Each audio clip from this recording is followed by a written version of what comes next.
Ladies and gentlemen, our next speaker probably needs no introduction, but I'll give a brief one anyway.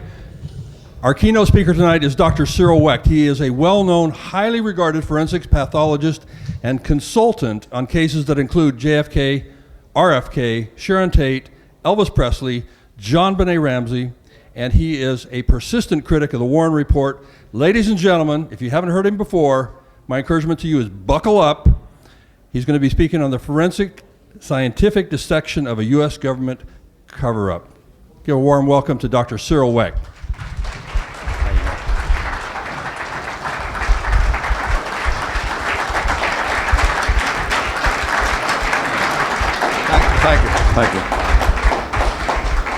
Thank you. First of all, I want to express my appreciation to Judith for having invited me. I've been to her conferences before and have been the proud recipient of one of her awards, and I'm delighted to be here this evening. Thank you, Judith, for your courage and your perseverance, your strength and tenacity in pursuing this matter. I want to express my deep appreciation to Bob Tannenbaum for his extremely gracious remarks here this evening. Bob Tannenbaum and I have become very good, close, personal friends, and you realize what a powerhouse he is after listening to his program. Bob Groden and I go back 40, 50 years, whatever it is, and it's always a delight to hear Bob and his analysis. So let me, now that Bob Tannenbaum has spoken here this evening, masquerading as a forensic pathologist, and stealing my show, and all of the wonderful technical presentations that have been made. We had them on Thursday at the Kappa conference. Wonderful opportunity, something that was the highlight of the program in terms of the overall ambiance. 4 of the physicians who were at Parkland Hospital, these wonderful octogenarians, coming to Dallas and talking about what they saw, but just being there. And the bestowing of the award we gave to Dr. McClellan, that is for me the highlight of these 4 days in Dallas. And then presentations at other conferences and here today. So there are differences of opinion, indeed, and that's okay. I'm going to talk about that some more later on this evening in the second portion of my program. The title of my program, my presentation, is Forensic Scientific Dissection. And Judith chose to do the same thing to my talk, to dissect it, to bisect it. I hope that you'll be around for the second half of this cadaver this evening when we attempt to put it together. But let me first give you briefly my background with regard to this case, and not my professional background, just talking about my relationship to the JFK assassination. I was invited, still as a young guy. It happened that I was assistant district attorney, medical legal advisor to the DA, and the head of the crime lab was on the program committee for the American Academy of Forensic Sciences in 1965 annual meeting in February. And they chose, understandably, for the plenary session, the Warren Commission report.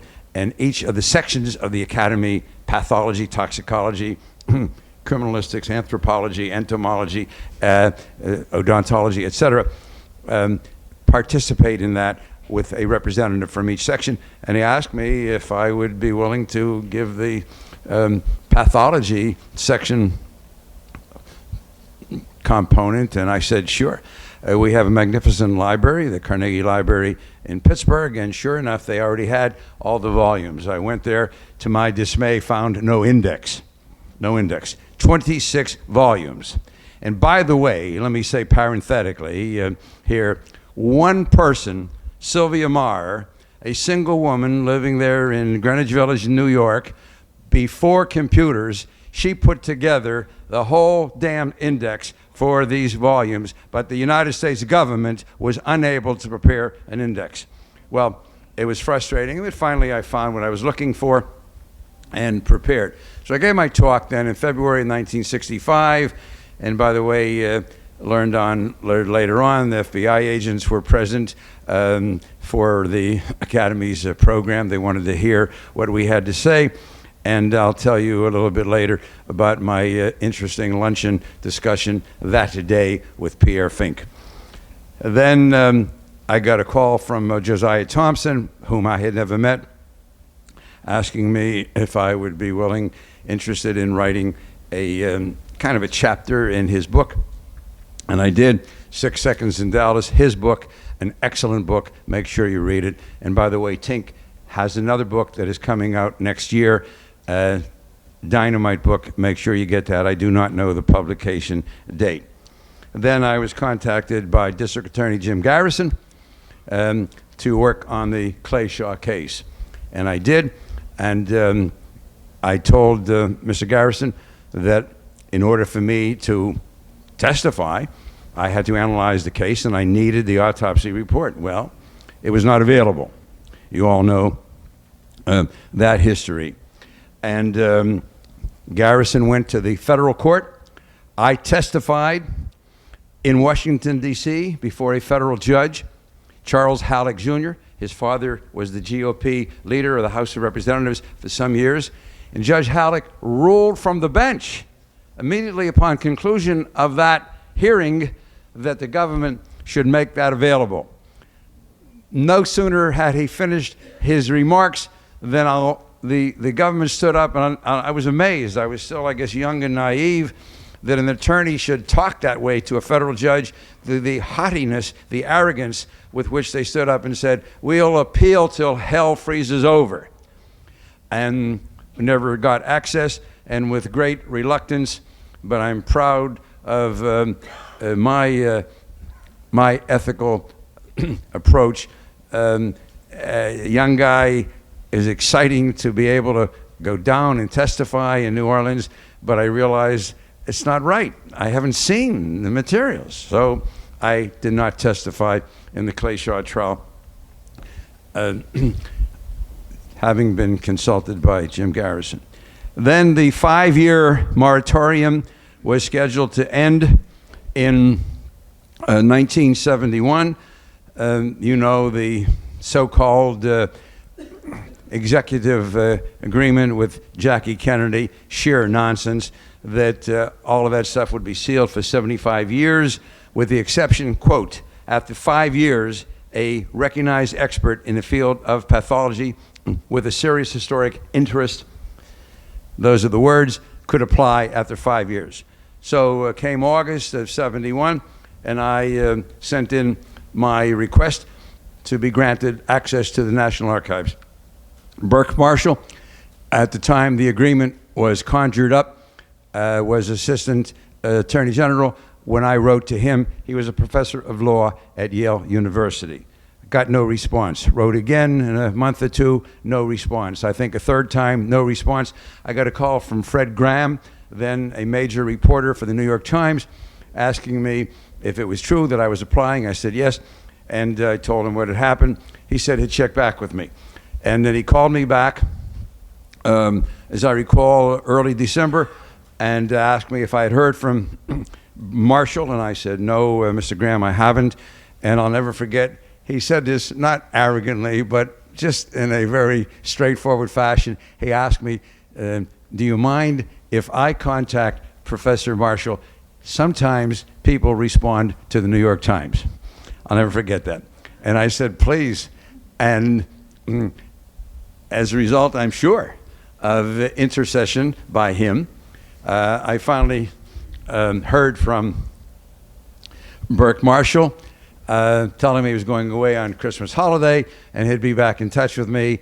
And then he finally did contact me sometime in going into 1972, and he was still playing games, and he said I would have to come to New Haven to meet with him. Well, I knew that was bullshit, but little did he know that New Haven was my second home. From the time I was a baby, My mother's sister lived there, and we would go in the summertime. And then through the years, some of my best friends were there, and a couple still alive, and wonderful times. My very best friend, you all know that name, Lender's Bagels. So Murray Lender, I was delighted to go there, see my friends and my relatives to New Haven. And he asked me a bunch of questions. I don't know what the hell he talked about. It so happened in that time, 1971 to 1972, quite fortuitously and totally unrelated, I was the president of both the American Academy of Forensic Sciences and the American College of Legal Medicine, as well as the elected coroner of Allegheny County. So he finally gave me permission to go in there in August in 1972. I did, and that's when I had the exclusive interview with Fred Graham. And on page 1 of the New York Times, the big article, President's Brain Missing. Now, there had been several other people, aside from government people, who had been there, and nobody had commented on the fact that the brain was missing. And by the way, it remains missing today. And I'll treat somebody to a week in the Caribbean if you come up with concrete proof that somebody took the brain. I've heard all kinds of conjecture. Bobby Kennedy took it, Teddy Kennedy took it, and so on. If anybody took it, they had a right within the family. They have a right. And some people want parts of the body to be buried with the body. That's true in the Orthodox Jewish religion. I believe the Muslim religion. And I could understand it if that's what they wanted. But they've never said that. I had personal contact with Senator Ted Kennedy. I was chairman of the Allegheny County Democratic Committee, and we would invite a major political person to speak at our annual dinner in Pittsburgh. And I remember picking him up at the airport and chatting with him all the way in from the airport, and then during dinner, and then after dinner. And by that time, I had spoken out about the president's brain and so on.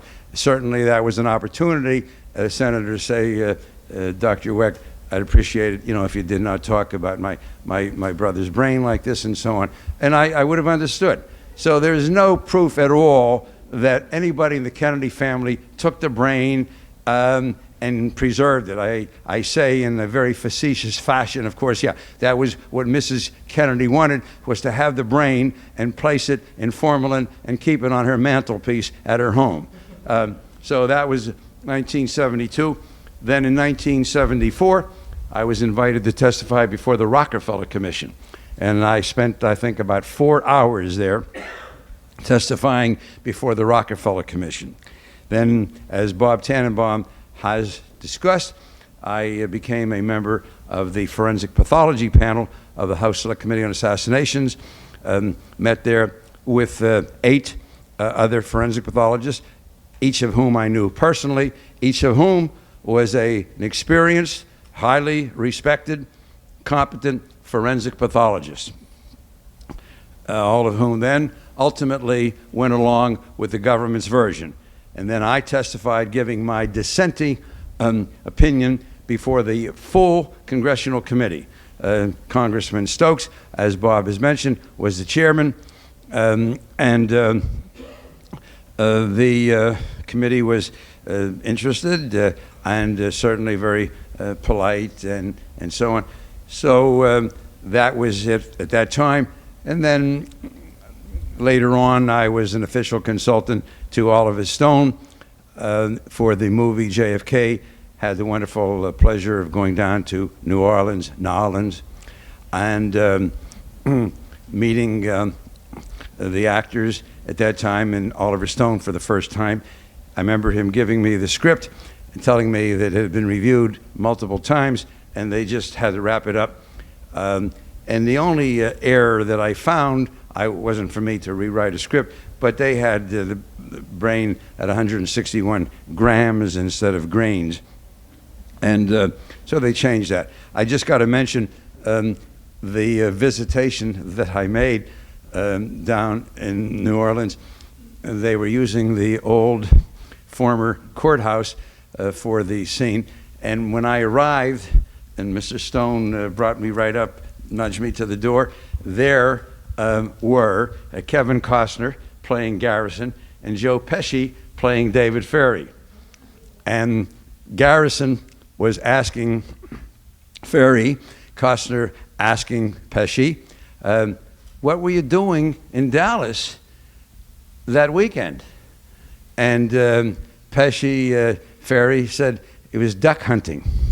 Well, it was so damn absurd that they broke up. They couldn't do, they had to do it 4 or 5 times. This is the truth. They were laughing their asses off. And I'll never forget, one of the highlights for me was when Mr. Stone introduced me to them, called him over, and before I could tell Kevin Costner that my wife was in love with him, he said, oh yeah, you're that guy that's such and such. And I said, yes. So that was delightful, and I established a relationship with Oliver Stone that has continued to this day. He's been to Pittsburgh for our big conferences in 2003 and 2013, and we've maintained a nice relationship. So that's my background. I started national television interviews, Bob Grodin making that Zapruder film available. I remember I was with my family on the spring break skiing out in Aspen or Vail, whichever it was, and getting a call from Geraldo Rivera, whom I had never met, asking me if I would be on his program. So I said goodbye to my wife and 4 kids, but I made that round trip from Colorado to New York. I remember the whole thing, about 24 or 30, I got a plane and went in and testified and had a nice dinner that Geraldo Rivera treated me to, and that was the beginning of a wonderful relationship with him and literally dozens of programs that I did with him over the years. So my involvement with the case includes then 3 testimonies under oath in court. Twice, court once, federal court, United States Congressional Committee, and the Rockefeller Commission, the vice president. And wonderful opportunities.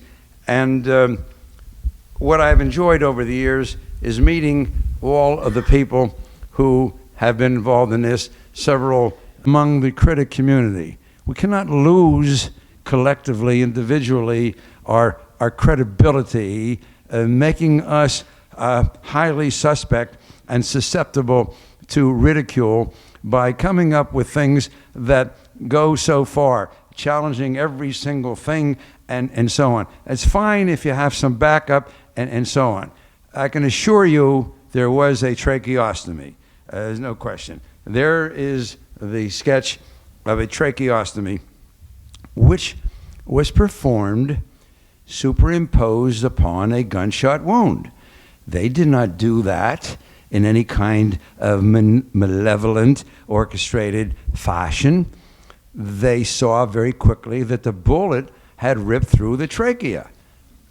Why was the tracheostomy done? Somebody asked me, wasn't it obvious that the president was dead or dying?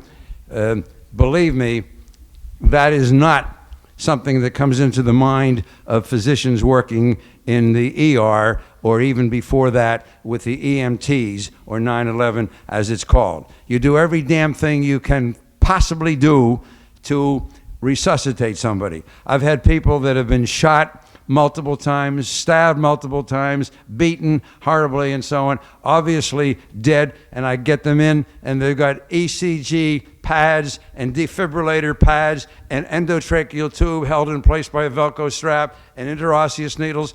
You know, you don't say, hey man, don't you see he's dead?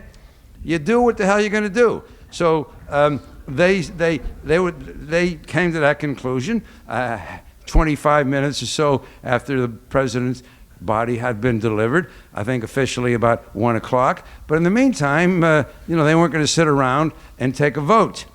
So they did what they had to do. They weren't going to correct the perforation of the trachea and then do a tracheostomy. They said what was obviously correct and appropriate. They said, hey, we've got the tracheostomy already done. But the opening in the skin, what, about 1 centimeter or so, was too small to attach the cuff from the respirator machine, so they enlarged upon it. That's all that happened. There's no doubt about that at all. And we'll talk more about that. But keep in mind these wounds, and look at the back wound there too. And some people have questioned, is that really a gunshot wound? Could it be from something else, a fragment or something else? It's a gunshot wound. I've done about 20,000 autopsies since 1957. I've reviewed, supervised, or signed off about 40,000 others. I've been consulted in shooting cases all around the country, including a big one right next door in Arizona involving a federal border guard, the Swartz case. It's been on national television. The jury's out on that right now. Will be coming in on Monday for the second time. He was acquitted back in April. I testified for the defense, but there was a hung jury on manslaughter. So they tried it again in April, and I testified for a second time, and talking about different opinions. The chief medical examiner of Dade County, she came in, and she said there's 11 wounds. She could determine the sequence and the position of this young Mexican boy who, along with others, were climbing over the wall, hurling rocks the size of tennis balls against the federal border guards, and that's led to the shooting. So I explained, as I had done in the Menendez brothers case, that is total bullshit. You can't do that. You can't do that.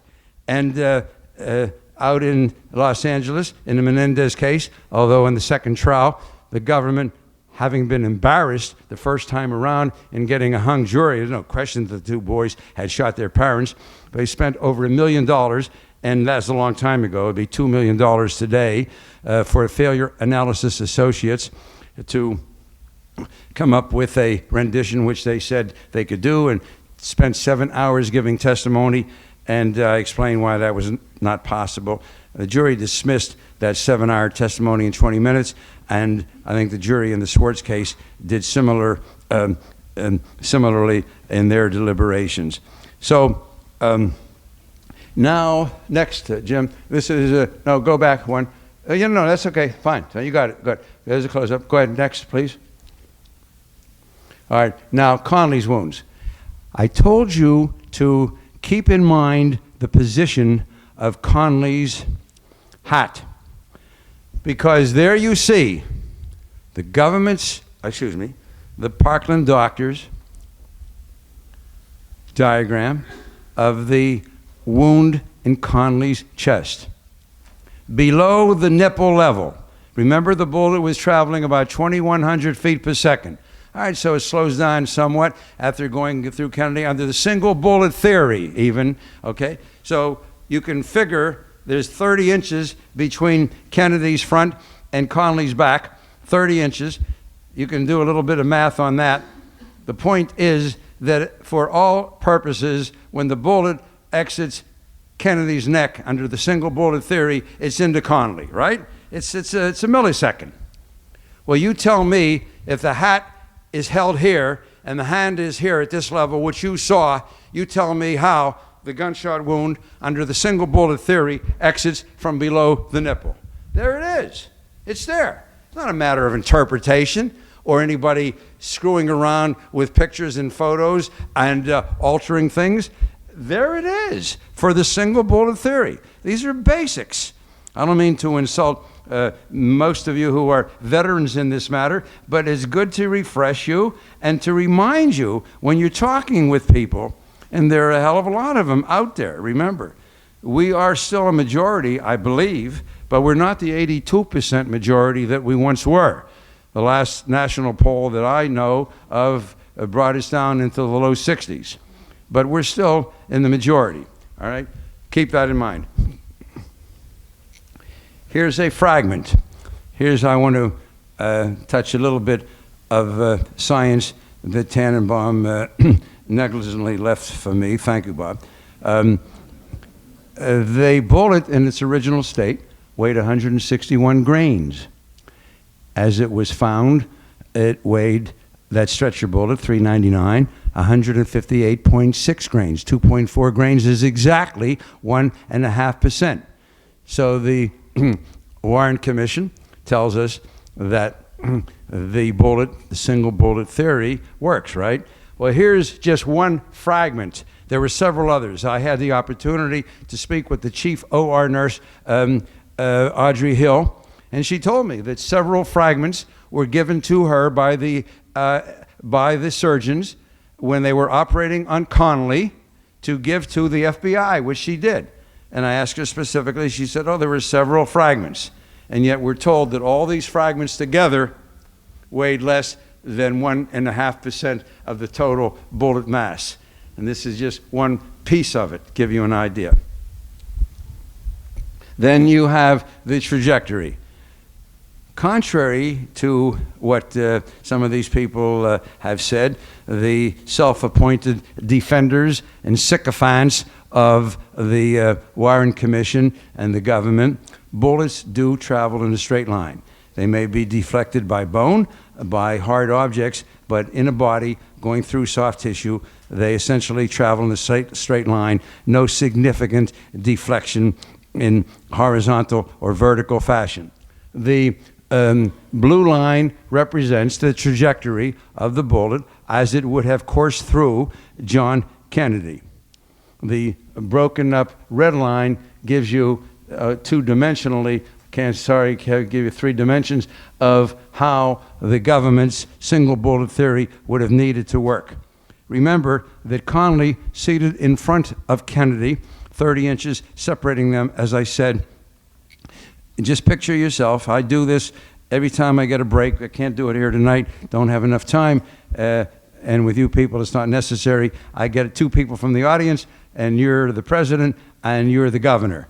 And I show the bullet coming into Kennedy's back, exiting from the neck. So what? Is it going from up downward, going from right to left, and going from back to forward? Okay? Out comes the bullet, then moving in that fashion. How in the hell, no matter how the government tries to manipulate with the Zapruder film and other films, how in the hell did they get Connolly over there that the bullet hits him behind the right armpit? Not the left armpit, right posterior axillary area. For those that didn't go to medical school, that means the right armpit, okay? Doctors like fancy language. Behind the right. How the hell does it get over there? And then it goes through his chest, perforating the lung, breaking the rib, and emerging below nipple level. Well, you saw that. I showed you the level. So this is the second reason that it's absurd.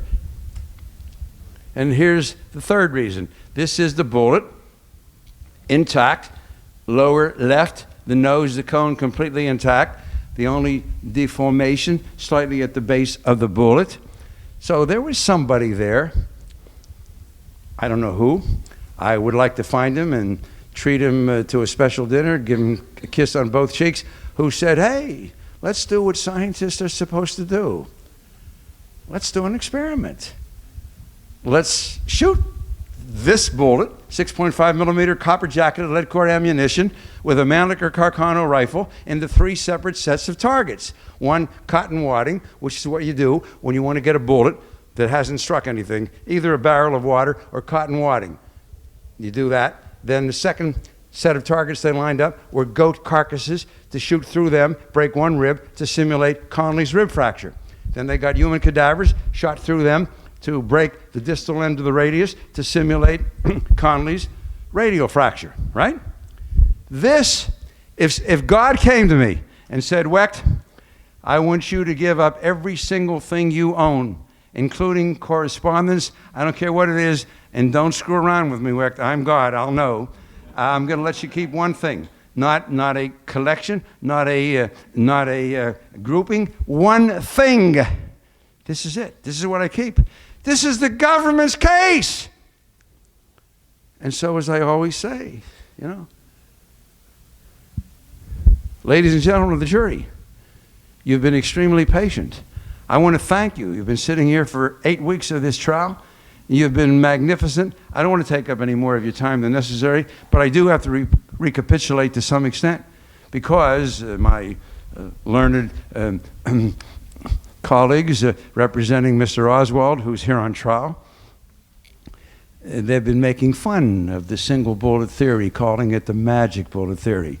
I want to show you, to recapitulate, remind you, refresh your memories.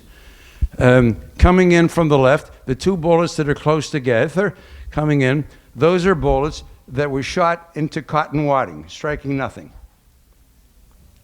Second bullet in from the right is a bullet, it looks like different ammunition. It's not. It broke a rib of a goat. You see the bullet at the far right? It broke a radius of a cadaver. Now, this is not my picture. This is the government's picture. So now, me, the prosecutor, you, the jury, ladies and gentlemen, can there be any doubt in your mind, despite the rather sarcastic comments of my learned colleague, can there be any doubt in your mind that if a bullet that breaks a rib can look like this, and if a bullet that breaks a radius can look like this, can there be any doubt at all in your minds as intelligent people that a bullet that breaks both a rib and a radius can look like this? Anybody have any doubt? Any problem? Any problem at all? That's the bullet. That's it. This is not my slide. This is what God has graciously permitted me to keep. This is my one slide. I don't need anything else. This is your case, government. You are bringing this slide in. You explain this. I've seen this case duplicated twice.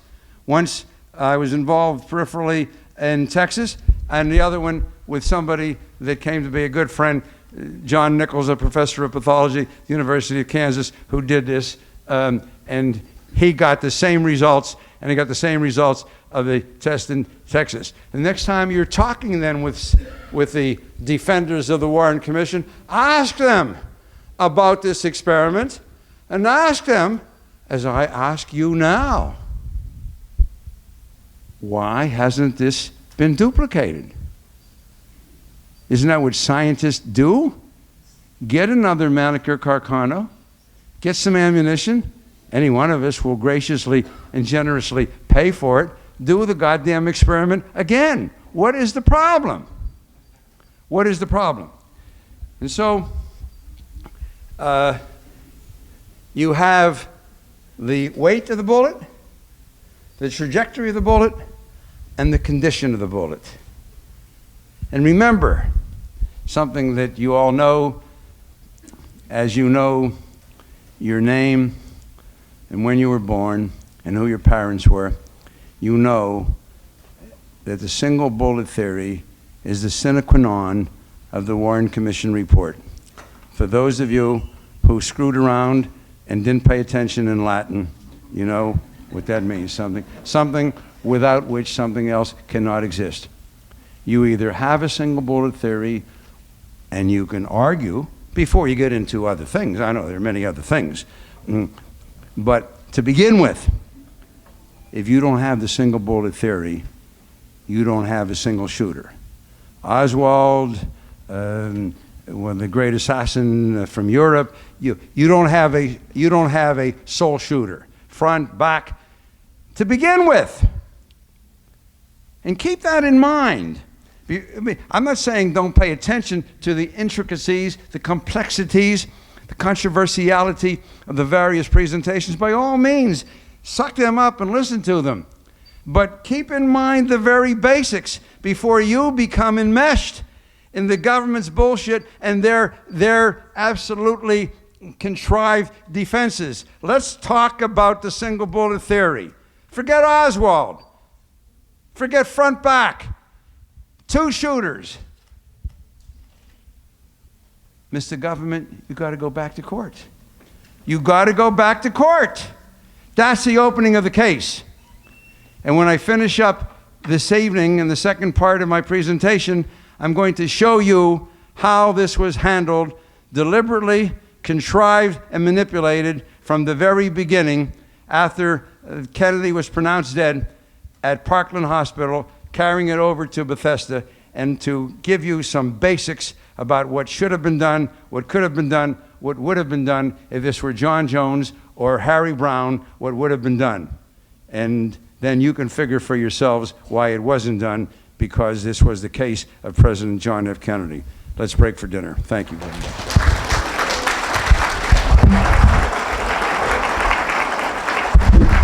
Ladies and gentlemen, Dr. Cyril Wecht. Come on, give him a